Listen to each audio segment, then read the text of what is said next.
Alright, so hi everyone, my name is Satvik and welcome back to my channel. कुछ reason से मैं upload नहीं कर रहा था वीडियोस। तो लास्ट 2-3 दिन के जितने भी पीपीआर और बीवीएल है वो यहाँ पे मैंने सब कलेक्ट किए हैं और उन सब को हम देखेंगे। तो शुरू करने से पहले मैं आपको बता दूं कि अगर आपको मेरे वीडियोस पसंद आते हैं तो please subscribe to my channel and do share my videos with your friends. Now all these timelines are here, but बहुत सारी इन्फॉर्मेशन है और वो एक एक टाइमलाइन की इतनी सारी इन्फॉर्मेशन क्योंकि पढ़ना ईजी नहीं है और बहुत टाइम कंज्यूमिंग है। तो मैं आपसे इसमें जो मेन हाइलाइट्स है वही डिस्कस करूँगा, which is their filing date, अगर उनको एआईपी आई है तो उनके बीवीएल और पीपीआर की डेट्स, या फिर कोई और यूनिक कैरेक्टरिस्टिक है। अगर आपको डिटेल्ड टाइमलाइन देखनी है तो आप कोई भी मोमेंट पे वीडियो को पॉज करके टाइमलाइन को रेफर कर सकते हो। So let's begin. जो पहली टाइमलाइन है वो 25 जुलाई की है, जिनको सितंबर में एआईपी मिला था और एलिजिबिलिटी इनकी रोल बैक दिसंबर 23 को हो गई थी। अब 6 जनवरी को इनका मेडिकल अपडेट हुआ और फिर इनकी वापस रिव्यूइंग शुरू हुई February 9 को। और उन February 9 के ऑलमोस्ट एक वीक के बाद उनको बीबीएल और पीपीआर मिल गया 16 फरवरी को। इसके बाद है सितंबर 2020 इनटेक के स्टूडेंट एसडीएस कैटेगरी के, जिन्होंने 21 जुलाई को, यहाँ पे इन्होंने कुछ और लिखा है 21 जुलाई, बट 21 जुलाई को इन्होंने अप्लाई किया था और एआईपी इनका 12 सितंबर को हुआ था और बायोमेट्रिक्स इन्होंने दिए थे 16 दिसंबर को। और आप देख सकते हो कि इनका भी मेडिकल अपडेट होने के एक वीक के बाद इनको पीपीआर मिल गया। ये एक और जुलाई की फ़ाइल है। इनफैक्ट आप देखोगे कि जुलाई अभी बहुत ज़्यादा प्रोमिनेंस में है, क्योंकि जुलाई की फ़ाइल सबसे ज़्यादा अभी प्रोसेस हो रही है और उसके बाद कुछ फाइल्स आपको देखने को मिलेगी अगस्त की। तो अब है 26 जुलाई, जिनको एआईपी मिला था 4 सितंबर को और इनका भी रोल बैक हो गया था और 23 दिसंबर को। और ये एलिजिबिलिटी रोल बैक हुआ होगा क्योंकि इन्होंने स्पेसिफाई नहीं किया है, तो ये एलिजिबिलिटी ही रोल बैक हुआ होगा। उसके बाद इनका मेडिकल 28 जनवरी को अपडेट हो गया था और तब से इनको 16 फरवरी को बीवीएल और पीपीआर मिल गया। एक और पीपीआर है जिनकी फाइलिंग डेट है 27 जुलाई और उनका मेडिकल अपडेट हुआ 9 फरवरी को और बिल्कुल उसके एक वीक के बाद इनको बीवीएल और पीपीआर मिल गया। तो अभी की जो ट्रेंड है उसमें हमें पता चल रहा है कि जुलाई की ज़्यादा फाइल्स प्रोसेस हो रही है और वो भी एआईपी वाली भी है उसमें, जो प्रीवियस सितंबर में एआईपी इशू जो हुए थे। उसके बाद हम ये भी देख सकते हैं कि मेडिकल अपडेट होने के एक हफ्ते के अंदर इनको बीवीएल और पीपीआर मिल रहा है। फिर एक और 28 जुलाई की फ़ाइल है जिनका 10 फरवरी को मेडिकल अपडेट हुआ और बिल्कुल 6 दिन के बाद इनके पीपीआर आ गए। तो अभी तक अगर आपका मेडिकल अपडेट नहीं हुआ है तो आप देख सकते हो कि इस ट्रेंड के हिसाब से अभी अगर आपका मेडिकल अपडेट होता है तो आपके लिए एक अच्छी साइन है। और आप जिस पैटर्न को ऑब्जर्व करोगे तो आपको पता चलेगा कि यूजुअली ये ऐसा हो रहा है कि मेडिकल अपडेट होने के बाद अब इस टाइम पे जुलाई की फाइल्स में आपको एक हफ्ते के अंदर पीपीआर दिख रहे हैं। एक और 27 जुलाई की फ़ाइल है और इनका 28 जनवरी को मेडिकल अपडेट हुआ और 16 फरवरी को इनको बीवीएल और पीपीआर मिल गया। अब एक और फाइल है, वो है 29 जुलाई की, जिनको 3 सितंबर एआईपी मिला था और इनका भी आप देखोगे तो पता चलेगा कि मेडिकल अपडेट इनका 10 फरवरी को हुआ और बिल्कुल एक वीक के अंदर इनको 16 फरवरी को पीपीआर मिल गया। ये टाइमलाइन है 25 जुलाई की एप्लीकेशन की, जो फिर 4 सितंबर को एआईपी जिनको मिला था। इनका मेडिकल अपडेट हुआ 22 जनवरी को और साथ ही साथ इनका एलिजिबिलिटी भी रिव्यू हो गया था और इन्होंने मेडिकल के लिए वेब फॉर्म रेज किया था 22 दिसंबर को और उसके एक महीने के बाद इनका अपडेट हुआ और बीपीएल और पीपीआर इनको 16 फरवरी को मिल गया। 30 जुलाई की फ़ाइल है जिनको भी एआईपी मिला था सितंबर में और मेडिकल्स इन्होंने 9 जून को दिए थे और अपडेट हुए 5 फरवरी में और रिव्यू भी उसी दिन स्टार्ट हो गया था। इनको जैसे ही एलओए मांगा था, इनका अपडेटेड लेटर ऑफ एक्सेप्टेंस, तो इनको बीवीएल और पीपीआर मिल गया था उसके बाद 17 फरवरी को। तो ये मैं पहले भी लोगों को मैंने बताया है, अभी भी वापस बता रहा हूँ कि अगर आपसे एडिशनल रिक्वायरमेंट्स आईआरसीसी मांगती है तो आपको 99.9% समझ लेना है कि it's a good news for you. या फिर वो आपको बोलते हैं कि मेडिकल अपडेट करवा के आओ या फिर आपसे ये एक्स्ट्रा डॉक्यूमेंट मांगते हैं, तो एक बहुत ही अच्छी साइन है ये। और इनको 17 फरवरी को बीवीएल और पीपीआर मिल गया। फिर जो नेक्स्ट फाइल है वो 28 जुलाई की है, जिनका मेडिकल हुआ था क्लियर 10 फरवरी को और इनको भी एक वीक के अंदर पीपीआर और बीवीएल मिल गया था। और बहुत सारे लोग मुझे बार बार पूछ रहे हैं कि बीवीएल क्या है, तो मैं इस वीडियो में एक और बार समझाता हूँ। वैसे मैंने पिछले वीडियो में भी बोला था, लेकिन फिर भी इस वीडियो में एक और बार बता देता हूँ। इन केस आपको नहीं पता बीवीएल, तो बायोमेट्रिक्स वैलिडेशन लेटर जो है वो आपको वैलिडिटी बताता है आपके बायोमेट्रिक्स की, वो कब से कब तक वैलिड है। और आपकी बायोमेट्रिक्स की बेसिकली आप इसको रिसीट समझ सकते हो एक। तो एस डी एस फाइल की ये 17 फरवरी की BVL और PPR है।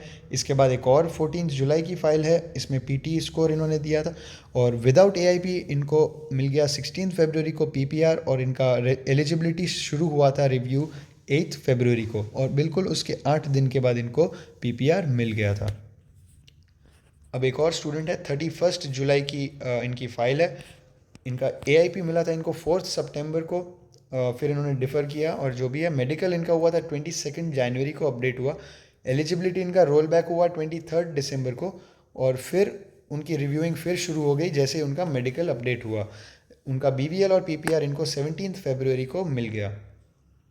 31 जुलाई की फ़ाइल है, मेडिकल हुआ उनका 10 फरवरी को।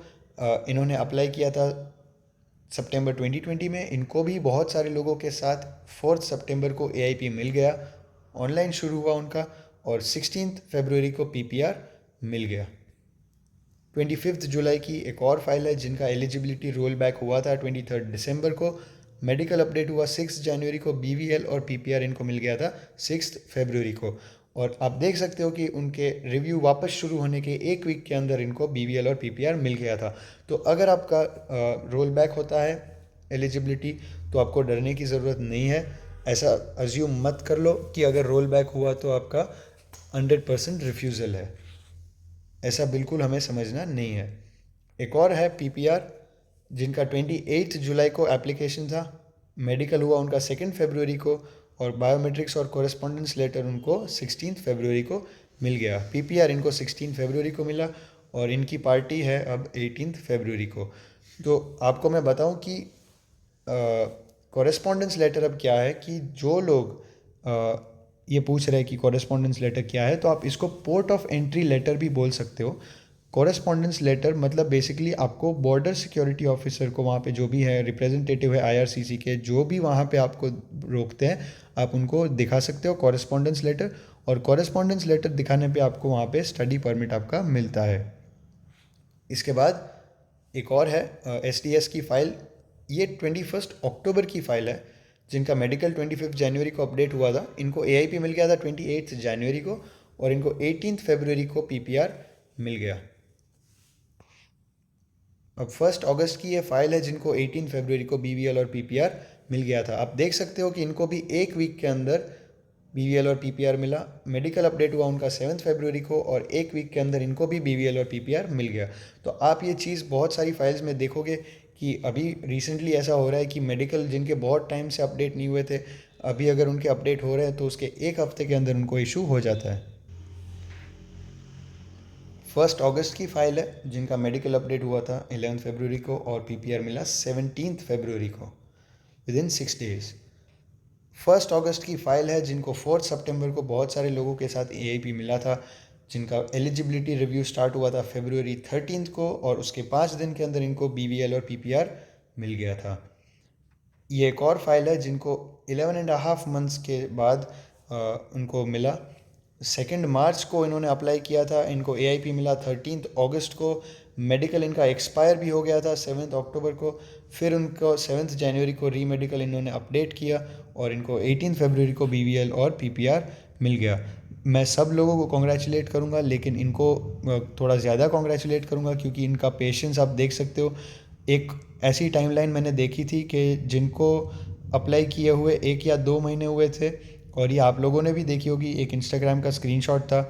तो उनको 1 या 2 महीने में रिज़ल्ट नहीं मिला, तो उन्होंने अपनी फ़ाइल विड्रॉ कर ली, और फाइल विड्रॉ करने के बाद फॉर सम रीज़न IRCC ने उनको PPR भेज दिया। तो फाइल तो उन्होंने निकाल दी थी, लेकिन IRCC ने फिर भी उनको PPR भेजा, और अब ये सोच रहे थे कि अब उनको कैसे करना है। तो कुछ ऐसे भी केसेस रहे हैं जिनकी फ़ाइल्स कुछ महीने में विड्रॉ कर दी है, और कुछ ऐसे भी केसेस हैं जिन्होंने ऑलमोस्ट 1 साल निकाल दिया है। तो कॉन्ग्रेचुलेशंस टू एवरीवन। अब ये 18 जुलाई की एक और टाइमलाइन है जिन्होंने AIP अगस्त में रिसीव किया था, उसके बाद इनको 18 फरवरी को PPR मिल गया। 1 अगस्त की एक और फाइल है जिनको 18 फरवरी को पीपीआर मिला और उनका मेडिकल अपडेट हुआ था 4 जनवरी को। 28 जुलाई की एक फ़ाइल है जिनका मेडिकल अपडेट हुआ था 8 फरवरी को और उसके 9 डेज़ के बाद इनको बीवीएल और पीपीआर मिल गया। तो आप देख सकते हो कि ये जो भी सारी टाइमलाइंस है एक पैटर्न हमें दिखाती है कि पहले तो जुलाई की फाइल्स अभी हो रही है एक्सेस और वो भी काफ़ी ज़्यादा स्पीड से। उसके बाद अगर आपका मेडिकल अपडेट हुआ है अभी रिसेंटली तो आप ये भी देख सकते हो कि लोगों को एक हफ्ते के अंदर पीपीआर और बीवीएल मिल रहा है।